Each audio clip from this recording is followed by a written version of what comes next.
Hello everyone and welcome. In this video I'm going to expand on something that I brought up during my review of the latest episode of The Walking Dead, that being the theory that Michonne's child Rick Jr. isn't real, but rather is just in fact a figment of Michonne's overactive imagination. So without further ado, let's begin. Now I completely understand if those of you who watched my latest review a couple of days ago are coming into this video thinking to yourselves, why the hell is Josh talking about this again? Well, the truth is, like the fool I am, I spent most of yesterday writing the script for this video while still convinced that this may be a real possibility. However, having now taken the time to read an interview in which Angela Kang explains who RJ is, I've come to realise that I may have got this one very wrong. Even with that in mind, I kind of feel it's a shame for this video just to be thrown in the bin alongside all the other weird stuff that didn't quite make it onto my channel. Mr. Gimbel, sir, to what do I owe the pleasure? I'm the goddamn kingpin of The Walking Dead, and fear The Walking Dead now. You exist to serve me. Yeah, don't even ask what I was thinking when I filmed that. Therefore, I've decided to go ahead and make this video anyway, so at least you can kind of understand why I thought RJ wasn't real when I watched the latest installment. So where has this crazy theory come from, you ask? Have I been taking too many drugs and should I see a doctor? Quite possibly, but let's not dwell on these matters and instead start by taking a look at Michonne's psyche during the latest episode. Even though 6 years have passed since Rick boarded a helicopter and flew to Shutter Island to spend the rest of his days nude modelling for Anne,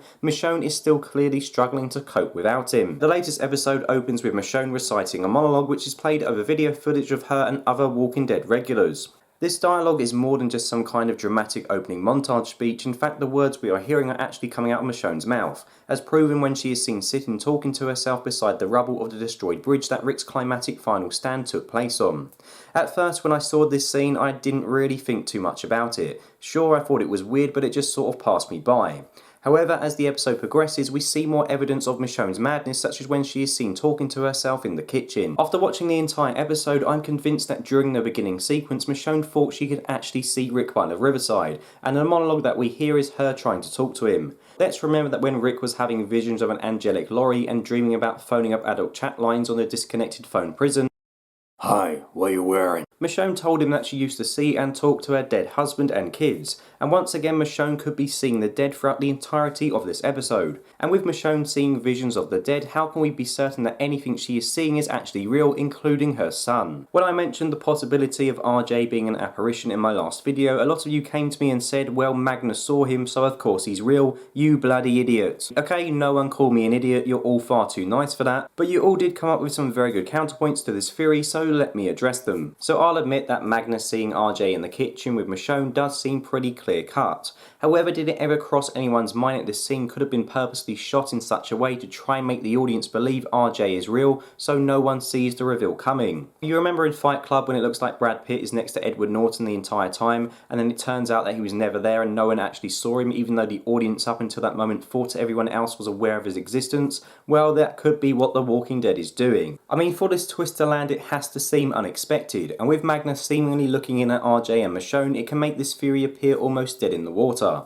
But I don't think this scene is as clear cut as you might think. Magna's reaction to seeing Michonne through the window is one of confusion, and it could be that she's confused at seeing Michonne talking to thin air. Most people think that Magna decided not to attack Michonne because she saw RJ and didn't want to harm his mother. However, it could be that what she actually witnessed was Michonne talking to herself, with Magna deciding that she didn't want to fight someone who was in that state of mind. Magna had this impression on Michonne that she was some kind of tough, hard-faced bitch, but seeing her talking to an imaginary child would have made Magna realise that Michonne had two lost people and that perhaps she was trying to put a brave face on everything. And maybe, just maybe, she wasn't the enemy, but instead was just as vulnerable and as damaged as she was. Moving on, I want to talk about the final appearance of RJ, in which she conveniently appears just as Judith runs up the stairs. Why is this convenient? Well, because it means that Judith isn't there to see him, further backing up the idea that he is only visible to Michonne. You'll notice how none of the other characters talk to RJ or even directly interact with him. I'd have expected Judith as his sister to at least mention him this episode, but she doesn't even seem to be aware of him. When Judith runs up the stairs, Michonne turns to the kitchen towards the direction where RJ appears from.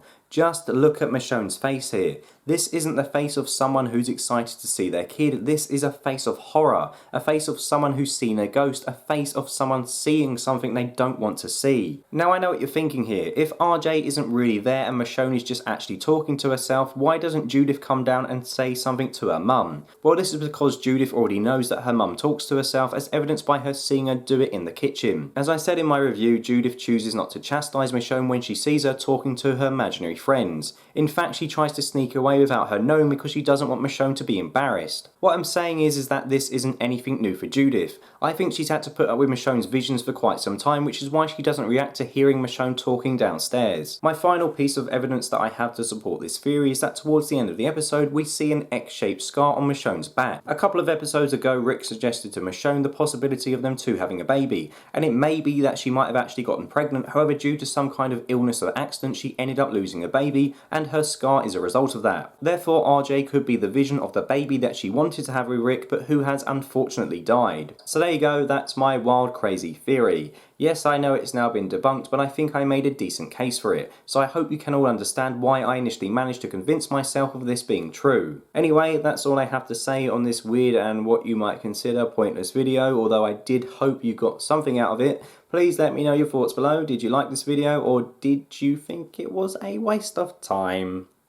In which case, I'm sorry. I don't normally do these kind of theory videos, as you know, but you know, like I said, I got to the point where I convinced myself of this. I had already written a script, so I just thought I'd put it out there. So again, apologies if you weren't thrilled watching this. But if you did like it, then thank you. Anyway, until next time, thank you very much for watching, and goodbye.